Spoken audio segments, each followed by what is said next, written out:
And now it's time for part 4 of an InfoWars exclusive interview with Kurt Haskell, witness to the government cover-up of Delta Flight 253. Now, it is a fact that the U.S. government allowed the underwear bomber to board the plane even though he had no passport and was on the government terror watch list. Passenger Kurt Haskell famously witnessed a sharp-dressed Indian man force officials to let Abdul Muttalib board the plane, again, even though he had no passport and was listed as a potential terrorist.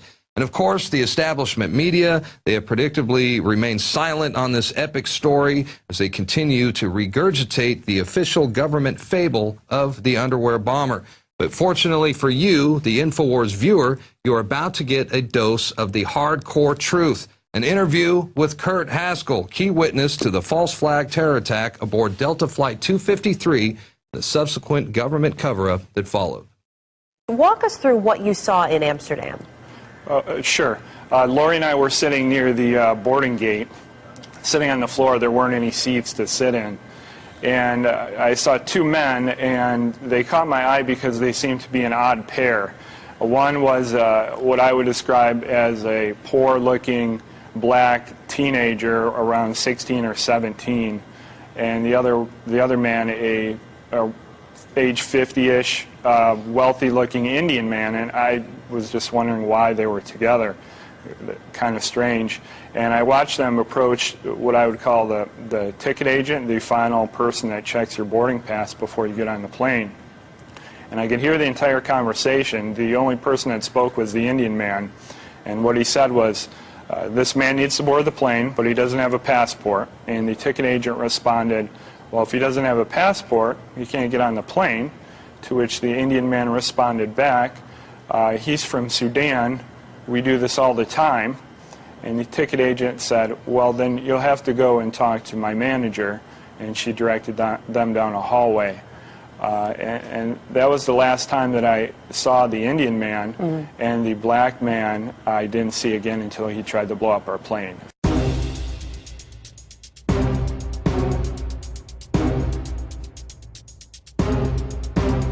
I assume, though, that they're not patting people down in the crotch area, which is where this fellow allegedly had the bombs.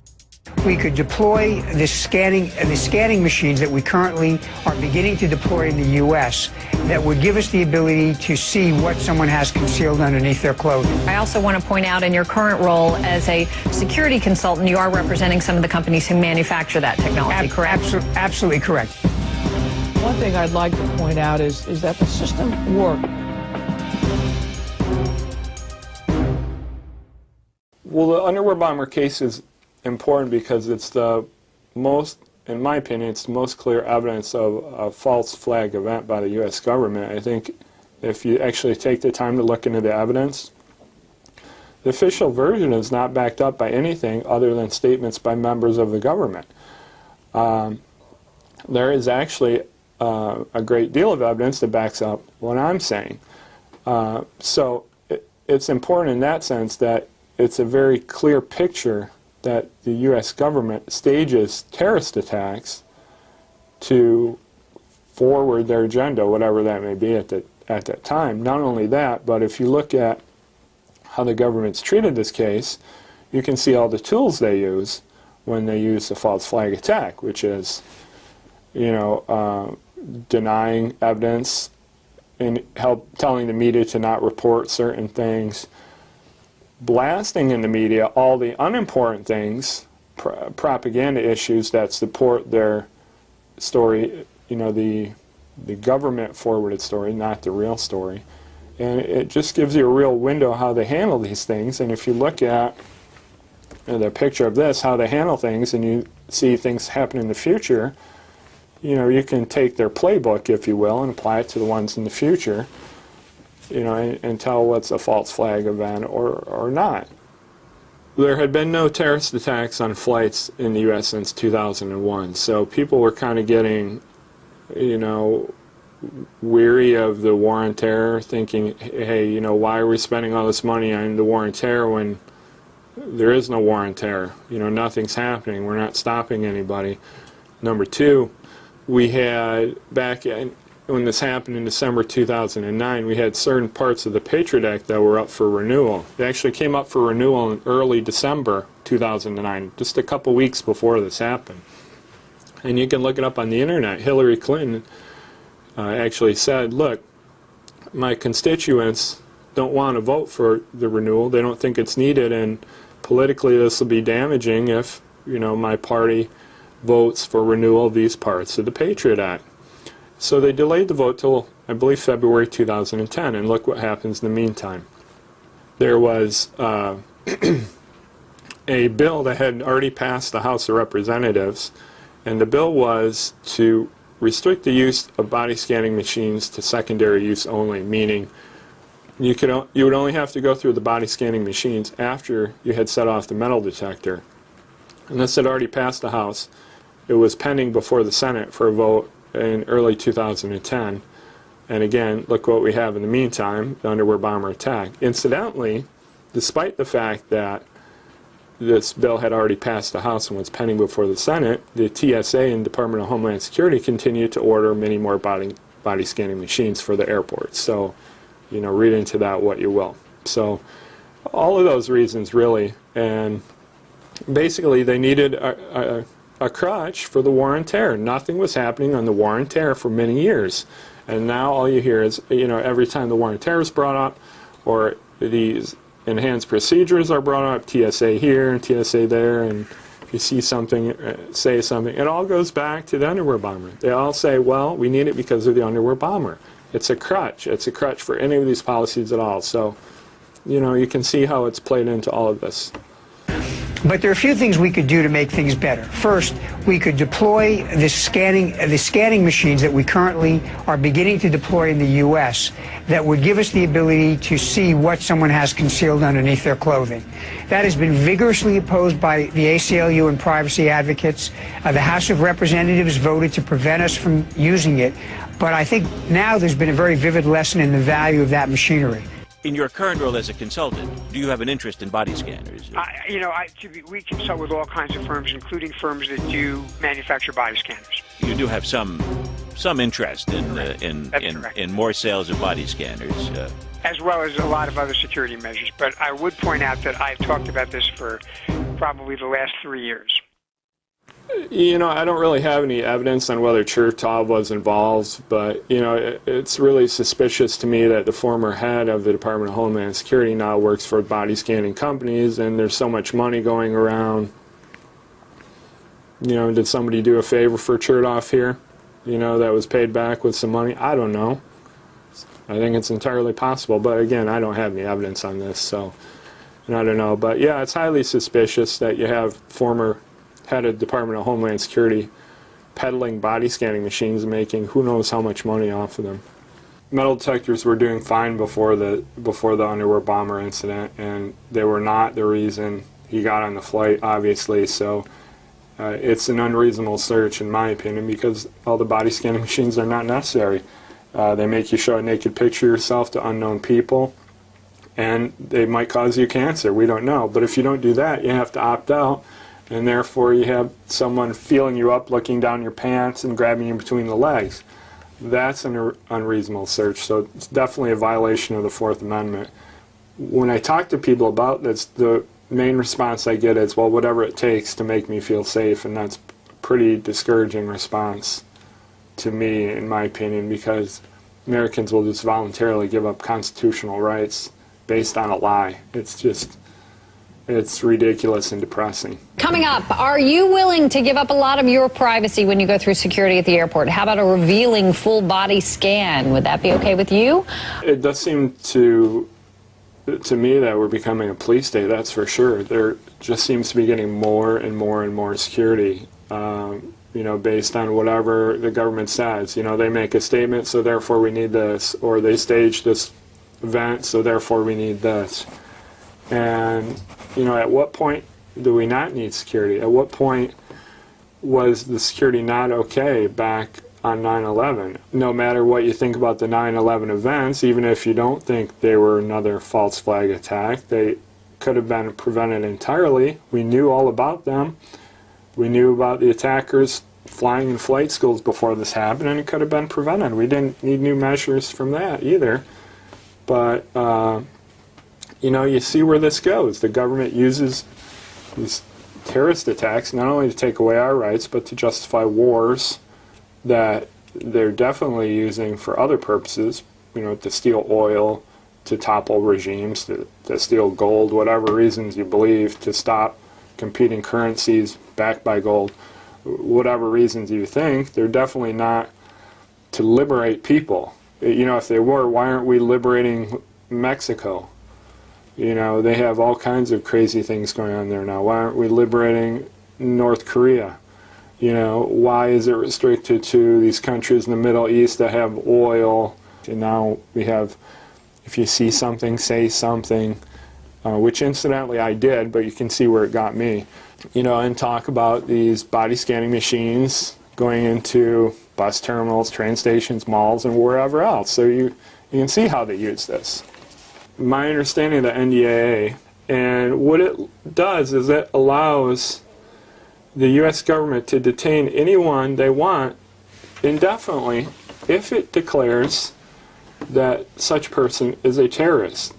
Now, what's the definition of a terrorist is left solely at the discretion of the President of the United States. So if President Obama declares you a terrorist, the government can arrest you and hold you indefinitely without a trial. They don't even need to tell anyone they're holding you or where. You'll just disappear. That's what the NDAA allows. It's totally out of the playbook of the USSR or Nazi Germany, where the government can just come in and say, hey, you're going to disappear, sorry, and you're gone. And no one knows what happened to you. That's what it allows the government to do. Now, who is a terrorist exactly? Am I a terrorist? Am I a terrorist because I speak out against the government and I've informed the public of a false flag event? I don't know. Am I a terrorist because I was going to testify on the behalf of Abdul Muttalib? I don't know. What's interesting, too, is you don't actually have to be a terrorist. The law actually says that you can just be someone that's adding aid of some sort to a terrorist. So, again, I go back to the question, am I a terrorist for being willing to testify on the behalf of Abdul Muttalib under the NDAA? Seems likely that maybe I am. Am I aiding a terrorist by telling the government that they're staging false flag events, and therefore, you know, these terrorist groups have a defense to some of these terrorism trials? Maybe I am. Maybe I can be locked up indefinitely. And this is a gross violation of our constitutional rights. It doesn't get any more clear, you know, that you're entitled to due process under the law. You're entitled to a speedy trial. And this doesn't even allow you a speedy trial. It doesn't allow you any trial at all. And they're not even required to tell your family if they've taken you or anything. It's a gross violation of law. It's totally unconstitutional. It's all about power. And what's telling is that I believe 93 out of 100 senators voted for this law, something like that, like 93%.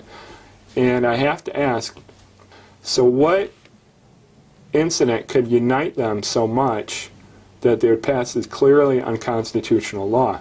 And to me, the answer is obvious. The answer is that they passed this law not to deal with crazy Islamic Muslim terrorists, but to be able to label anyone in the United States a terrorist, for to deal with them and just take them off the streets during the coming global unrest that will happen here in the U.S., which I think is inevitable and will happen here very soon.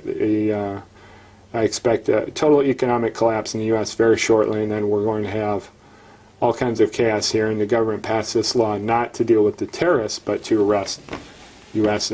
citizens and take them off without having to do a trial or give any justification. I think that's why you saw 93 senators out of 100 voting for it.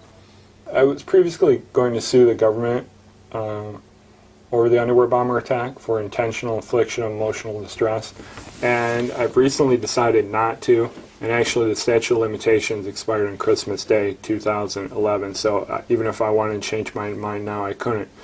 But I wanted to give the reasons why I've decided not to sue, and there are basically three reasons. One, in late 2011, the government came out with a bipartisan report called Report on Fiscal Responsibility or something like that. But anyway, what this was is a bipartisan panel appointed by Obama to study the future of the economy. And every member on the panel indicated that the U.S. government would collapse economically in no longer than 24 months. Ticket agent, the final person that checks your boarding pass before you get on the plane. And I could hear the entire conversation. The only person that spoke was the Indian man. And what he said was, this man needs to board the plane, but he doesn't have a passport. And the ticket agent responded, well, if he doesn't have a passport, he can't get on the plane. To which the Indian man responded back, he's from Sudan. We do this all the time. And the ticket agent said, well, then you'll have to go and talk to my manager. And she directed them down a hallway. Boarding gate, sitting on the floor, there weren't any seats to sit in. And I saw two men, and they caught my eye because they seemed to be an odd pair. One was what I would describe as a poor-looking black teenager around 16 or 17, and the other man, a age 50-ish, wealthy-looking Indian man, and I was just wondering why they were together. Kind of strange.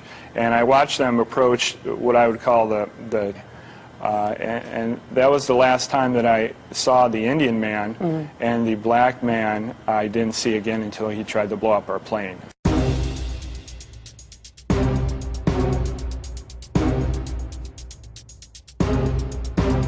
I assume, though, that they're not patting people down in the crotch area, which is where this fellow allegedly had the bombs. We could deploy the scanning machines that we currently are beginning to deploy in the U.S. that would give us the ability to see what someone has concealed. And now it's time for part 4 of an InfoWars exclusive interview with Kurt Haskell, witness to the government cover-up of Delta Flight 253. Now, it is a fact that the U.S. government allowed the underwear bomber to board the plane even though he had no passport and was on the government terror watch list. Passenger Kurt Haskell famously witnessed a sharp-dressed Indian man force officials to let Abdul Muttalib board the plane, again, even though he had no passport and was listed as a potential terrorist. And of course, the establishment media, they have predictably remained silent on this epic story as they continue to regurgitate the official government fable of the underwear bomber. But fortunately for you, the InfoWars viewer, you're about to get a dose of the hardcore truth. An interview with Kurt Haskell, key witness to the false flag terror attack aboard Delta Flight 253, the subsequent government cover-up that followed. Walk us through what you saw in Amsterdam. Sure.